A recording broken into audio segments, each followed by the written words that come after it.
Going on, chess lover? This is Maurice Bishop, and today we're gonna find out who is the Black Lion King in this bullet chess. All right, y'all. So obviously, I was playing a whole bunch of games or whatever, things like that, and I couldn't find the actual game. Usually, when I do games, I actually have like actual to show proof of who it was, what their name is, what their rating was.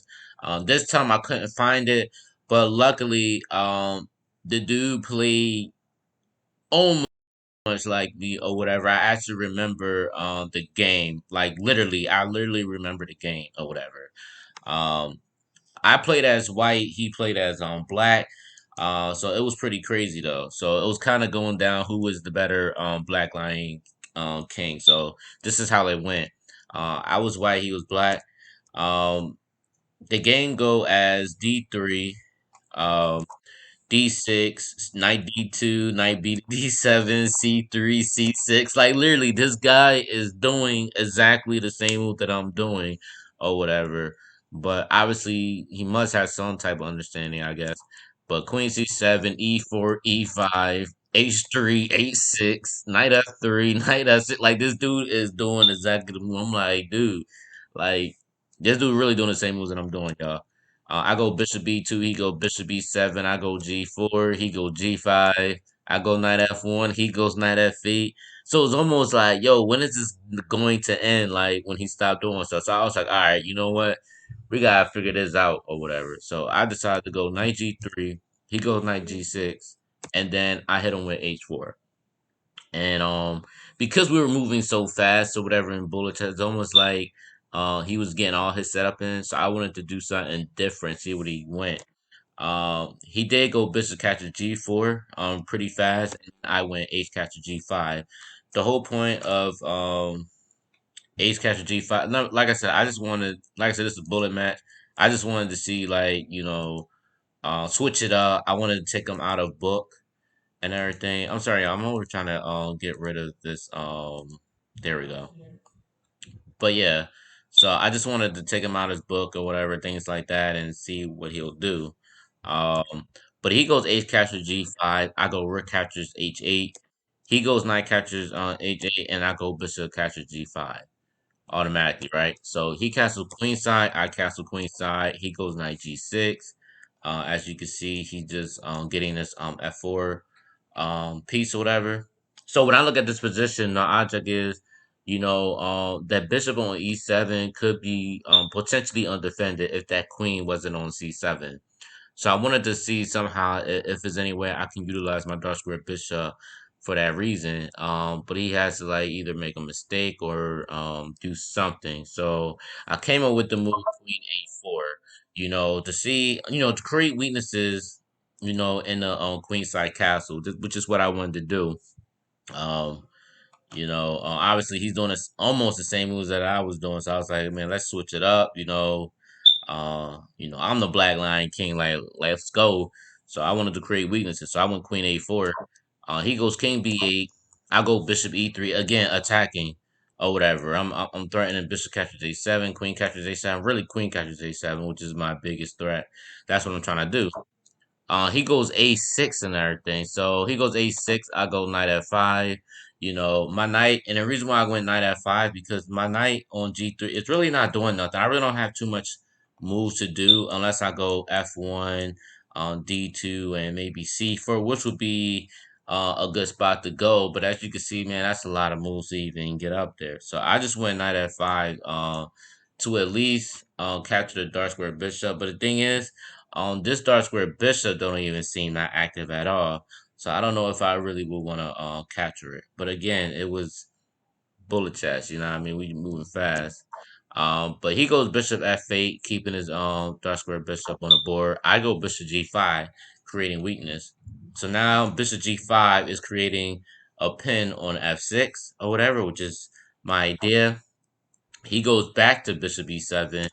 I go rook g1, getting the rook g file. If you don't have any type of plan, you gotta come up with alternatives. You gotta come up with a strategic plan of how you want to do stuff. So my plan was, again, this could be a potentially weak or whatever. My knight on f5 sitting good. I got a rook on a g file or whatever, things like that. So I'm pretty good. When he went Queen D7, this was a blunder. This was definitely a blunder. Um, I actually go knight captures E7. Obviously, if he for instance, if he takes with the queen, then I have rook capture G4. The knight can't take because I want his queen. That was the whole point. But my opponent decided to instead of taking with the queen, he decided to go bishop captures F3. I was like, all right, no problem. I actually went bishop captures F6 and everything. He decided to take bishop captures E2. I go knight captures C6 check. He goes B captures C6, and I go bishop captures D8. And then obviously he took back. So so technically, he kind of gets two pieces for the rook. But I feel like my end game is a little bit more better because he have one, two weak pawns that's about to be taken off. Yes, I have a D3 pawn that's also about to be taken off as well. I actually did made a mistake. I thought I should have took this A pawn first because at least I could have defended this pawn. So that was like kind of like my first mistake. But this was the easy win. After Queen catches A6, I think I just have this one. But I wound up taking Queen captures C6 first, and I allow him to go Bishop captures D3.